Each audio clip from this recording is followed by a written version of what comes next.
नमस्ते। Market analysis की इस खास चर्चा में बहुत बहुत स्वागत है। चलिए सीधे मुद्दे पर आते हैं। आज हम फाइनेंशियल मार्केट्स की उस सीक्रेट लैंग्वेज को डिकोड करने वाले हैं जिसे टेक्निकल एनालिसिस कहते हैं। उन सारे कॉम्प्लेक्स चार्ट्स और नंबर्स को एक बहुत ही सिंपल, स्ट्रक्चर्ड और आसानी से समझ में आने वाले ब्लूप्रिंट में बदल देंगे। अब एक सवाल जो अक्सर परेशान करता है, ऐसा क्यों होता है कि चार्ट पर एक बिल्कुल परफेक्ट टेक्निकल ब्रेकआउट दिखता है, लेकिन जैसे ही एंट्री लो वो अचानक फेल हो जाता है और नतीजा एक बहुत ही फ्रस्ट्रेटिंग नुकसान। ये मार्केट की एक बहुत कड़वी सच्चाई है। तो आज इसी पहेली को सुलझाते हैं। जल्दी से आज का रोड मैप देख लेते हैं। पहला, कैंडलस्टिक एनाटॉमी एंड बेसिक्स। दूसरा, आइडेंटिफाइंग रिवर्सल चार्ट पैटर्न्स। तीसरा, ट्रेडिंग कंटिन्यूएशन चार्ट पैटर्न्स। और आखिर में वॉल्यूम द अल्टीमेट वैलिडेटर। तो चलिए शुरू करते हैं पहले हिस्से से, कैंडलस्टिक एनाटॉमी एंड बेसिक्स। हमारी ये यात्रा शुरू होती है मार्केट के ABCD यानी कैंडलस्टिक्स को समझने से। सोचिए, 18वीं सदी में जापानी चावल के व्यापारियों ने इसे खोजा था। और सबसे दिलचस्प बात क्या है? ये एक छोटा सा आकार एक खास टाइम फ्रेम में बायर्स और सेलर्स के बीच चलने वाली पूरी की पूरी भयंकर जंग को दिखा देता है। प्राइस का ओपन, हाई, लो और क्लोज सब कुछ बस एक झलक में। और ये बहुत ही खूबसूरती से दो अलग अलग सिचुएशंस के बीच का अंतर दिखाता है। जब बायर्स हावी होते हैं और प्राइस को ऊपर ले जाकर क्लोज करते हैं तो वो होती है हमारी बुलिश कैंडल। और इसके बिल्कुल उलट, जब सेलर्स का दबदबा होता है और वो प्राइस को नीचे धकेलकर क्लोज करते हैं तो हमें मिलती है एक बियरिश कैंडल। काफी सिंपल है ना? अब आगे बढ़ते हैं हमारे दूसरे सेक्शन की तरफ, आइडेंटिफाइंग रिवर्सल चार्ट पैटर्न्स। चलिए मान लेते हैं कि मार्केट में एक बहुत ही जबरदस्त ट्रेंड चल रहा है, लेकिन क्या होगा जब वो अचानक एक दीवार से टकरा जाए? जब उसका सारा मोमेंटम खत्म होने लगे तो चार्ट पर हमें कुछ बहुत ही खास विजुअल सुराग मिलने लगते हैं। और ये सुराग इस बात का साफ इशारा होते हैं कि भाई अब मार्केट की दिशा में एक बहुत बड़ा बदलाव आने वाला है। इन सुरागों को हम रिवर्सल पैटर्न्स कहते हैं, जैसे कि head and shoulders, double top या डबल बॉटम, या फिर राइजिंग और फॉलिंग वेजेस। ये पैटर्न्स ना मार्केट में बड़े खतरे के लाल निशान की तरह काम करते हैं।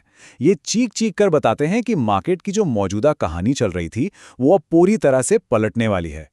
तो यहाँ सबसे क्रूशियल पॉइंट है इन विजुअल पैटर्न्स को सही कैटेगरी में बांटना।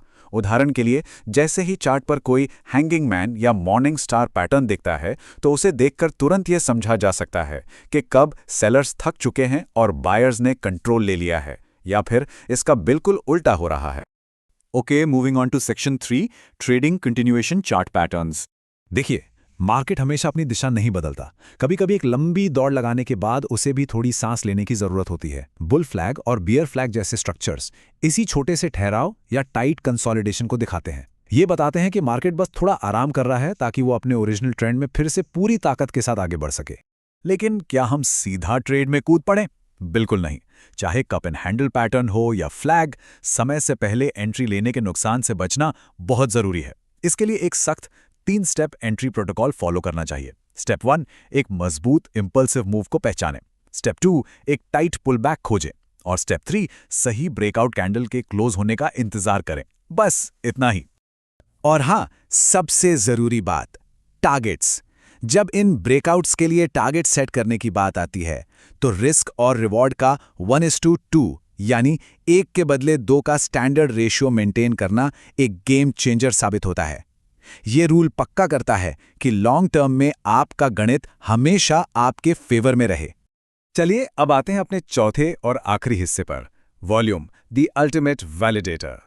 अब मार्केट की इस पूरी लैंग्वेज के सबसे सॉलिड टेस्ट की बात करते हैं। एक बहुत ही मशहूर कहावत है, volume is proof of participation, यानी वॉल्यूम ही भागीदारी का असली सबूत है। देखिए, वॉल्यूम के बिना कोई भी ब्रेकआउट स्क्रीन पर सिर्फ एक खोखला आकार है। उसमें वो दम ही नहीं होता जो मार्केट के मोमेंटम को लंबे समय तक बनाए रख सके। ये रूल ऑफ 4 क्वाड्रेंट एक अल्टीमेट चीट शीट की तरह काम करता है। ये डायग्नोस करने में मदद करता है कि जो ट्रेंड दिख रहा है वो असली है या कोई खतरनाक ट्रैप।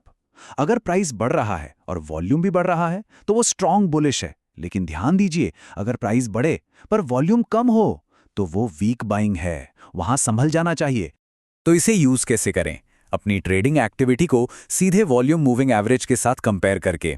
इससे बहुत ही कॉन्फिडेंस के साथ असली स्ट्रक्चरल बदलावों को फेक आउट से अलग किया जा सकता है। रूल बहुत सिंपल है। हाई वॉल्यूम पर हुआ ब्रेकआउट असली होता है और लो वॉल्यूम वाला ब्रेकआउट एक कमजोर ट्रैप हो सकता है। तो इस पूरी चर्चा का निचोड़ क्या है? अगली बार जब चार्ट पर एक बिल्कुल परफेक्ट दिखने वाला सेटअप बने, तो कोई भी ट्रेड लेने से पहले खुद से बस एक सवाल जरूर पूछें। पैटर्न तो बन गया है, लेकिन क्या वॉल्यूम सच बोल रहा है? यकीन मानिए, ये एक सवाल मार्केट के कई ट्रैप से बचा सकता है।